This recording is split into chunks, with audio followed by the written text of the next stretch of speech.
ఇప్పుడు శరణ్ గారు అయితే ఒక మంచి బుక్ రాశారు. నిన్నటి వరకు మేమందరం ఒక రెఫరెన్స్ ఇచ్చేవాళ్ళం సీక్రెట్ బుక్ చదవమని. ఇప్పుడు మైండ్ సెట్ షిఫ్ట్ చదవమని చెప్పి రికమెండ్ చేయాల్సి వస్తుంది. ఇది ఫస్ట్ బుక్. ఇలాంటి పుస్తకాలు ఇంకా చాలా రాయాలి.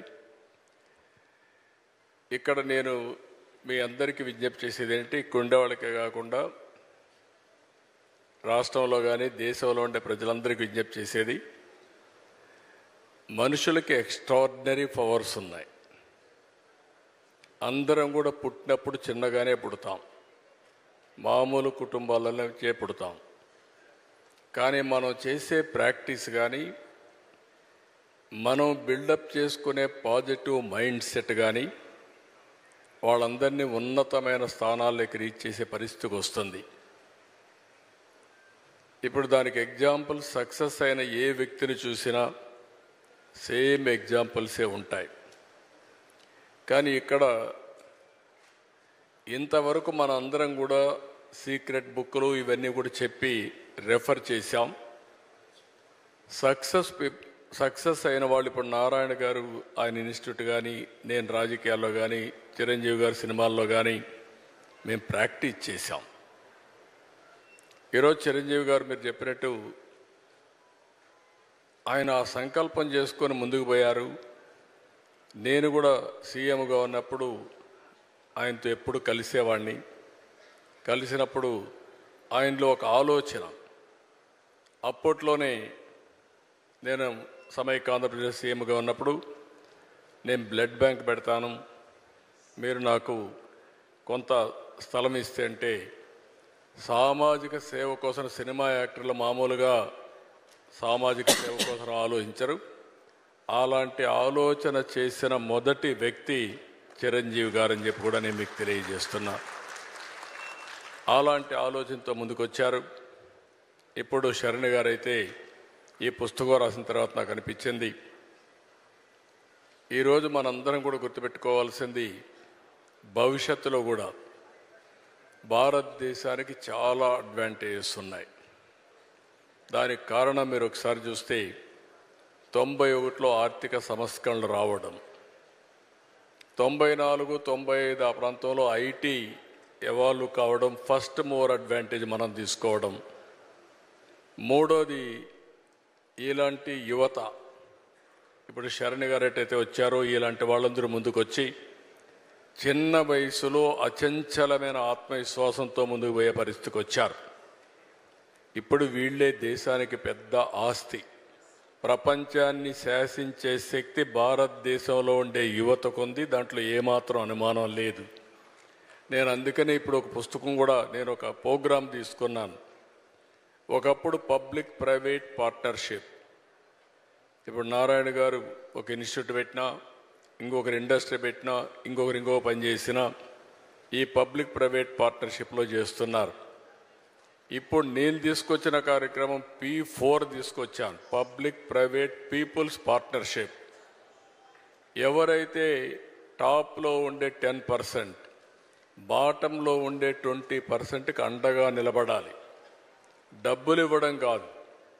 చాలామంది చారిటీ చేస్తున్నారు, చిరంజీవి గారు చేస్తున్నారు, నేను చేస్తున్నా, నారాయణ గారు చేస్తున్నారు, చాలామంది చేస్తున్నారు. కానీ మనుషుల్ని క్యాపిటల్గా భావించి మనం కానీ హ్యాండ్ హోల్డింగ్ ఇవ్వగలిగితే అచంచలమైన విశ్వాసంతో ముందుకు వస్తారు. ఈరోజు ఒక మాటలో చెప్పాలంటే, శరణ్ గారు కూడా చేసే ఈ ప్రజాసేవ, నేను ఇది సర్వీస్కి అని చెప్తున్నా, ప్రజల్ని మోటివేట్ చేయడం, విద్యార్థుల్ని మోటివేట్ చేయడం కూడా ఒక గొప్ప కార్యక్రమం అని చెప్పి కూడా నేను మీకు తెలియజేస్తున్నా. భవిష్యత్ అసెట్స్ని తయారు చేస్తున్నారు. ఒక మైండ్ షిఫ్ట్, ఒక simple mind shift over a period of time బ్రహ్మాండమైన ఫలితాలు వస్తాయి. అలాంటి ఫలితాలు వచ్చినప్పుడు దానికి ఎక్కడా లేనటువంటి రిజల్ట్స్ కూడా వస్తూ ఉంటాయి. ఈరోజు మీరు చూస్తున్నారు, ప్రధానమంత్రి గారు 11 సంవత్సరాలు ఏదైతే నరేంద్ర మోడీ గారు ప్రధానమంత్రి అయిన తర్వాత భారతదేశానికి ఒక సుస్థిరమైన ప్రభుత్వం వచ్చింది. ఈరోజు వికసిత్ భారత్ 2047 తయారు చేసిన తర్వాత 10వ ఆర్థిక వ్యవస్థగా ఉన్న ఈ దేశం 5వ ఆర్థిక వ్యవస్థగా తయారైంది. రాబోయే 2-3 సంవత్సరాల్లో 3వ ఆర్థిక వ్యవస్థగా తయారవుతుంది. ఆ తర్వాత 2047కి 1 కానీ 2 కానీ ఉంటాం. అలాంటి సమయంలో నిన్న జరిగినటువంటి సంఘటన చాలా బాధాకరం. ఏదైతే పహల్గామ్లో మీరు చూసినప్పుడు టెర్రరిస్టులు అటాక్ చేసి 25 మంది చంపేశారు. అంటే దీన్ని బట్టి చూస్తే దేశం సుస్థిరంగా ముందుకు పోతా ఉన్నప్పుడు అస్థిర పరిస్థితులు తీసుకురావాలని ప్రయత్నం చేస్తున్నారు. దీన్ని భారతదేశంలో ఉండే ప్రతి ఒక్క పౌరుడు కూడా దీన్ని తీవ్రంగా ఖండించాల్సిన అవసరం ఉంది, గర్హించాల్సిన అవసరం ఉంది. నిన్ననే నేను ఎవరైతే చంద్రమౌళి డెడ్ బాడీని తీసుకొస్తే నేను వెళ్ళి రిసీవ్ చేసుకున్నాను. ఈరోజు పవన్ కళ్యాణ్ గారు కావలికి వెళ్ళి వాళ్ళ కుటుంబాన్ని పరామర్శించి వారు వచ్చారు. అంటే మేము చేయడమే కాదు, ఈరోజు ఇక్కడికి వచ్చినప్పుడు స్పాంటేనియస్గా నేను లాస్ట్లో చెప్దాం అనుకుంటే చిరంజీవి గారు ఆ ఇష్యూ తీసుకొని సంతాపం తెలియజేసే పరిస్థితికి వచ్చాం. ఈ విధంగా ప్రతి ఒక్కరూ బాధ్యతగా తీసుకొని దేశ సమగ్రతకు ముప్పు వచ్చినప్పుడు కానీ ఇలాంటి వ్యక్తులు ఎవరైనా ఈ దేశంలో ఇలాంటి అరాచకాలు చేసినప్పుడు ఖండించడమే కాకుండా భారతదేశ ప్రభుత్వానికి ప్రధానమంత్రి నరేంద్ర మోడీ గారికి పూర్తిగా సంఘీభావాన్ని తెలియజేయాల్సిన బాధ్యత మనందరిపైన ఉందని చెప్పి కూడా నేను మీకు తెలియజేసుకుంటూ, ఈ ఇన్స్టిట్యూట్ నుంచి మీరు అందరూ ఉన్నారు. ఎక్కడికక్కడ ప్రజా చైతన్యం కూడా చాలా ముఖ్యం. ఈరోజు ఇలాంటి శక్తులు కొంతమంది మనలో కూడా రావచ్చు, మామూలు వ్యక్తులుగా తిరగచ్చు, ఇలాంటి ఘోరాలు కూడా చేసే ప్రమాదం ఉంటుంది. కాబట్టి అప్రమత్తంగా ఉండాల్సిన అవసరం ఉందని చెప్పి తెలియజేసుకుంటూ, భారతదేశానికి ఆ శక్తి ఉంది, ఈ చిల్లర రాజకీయాలతో ఏమీ కాదు.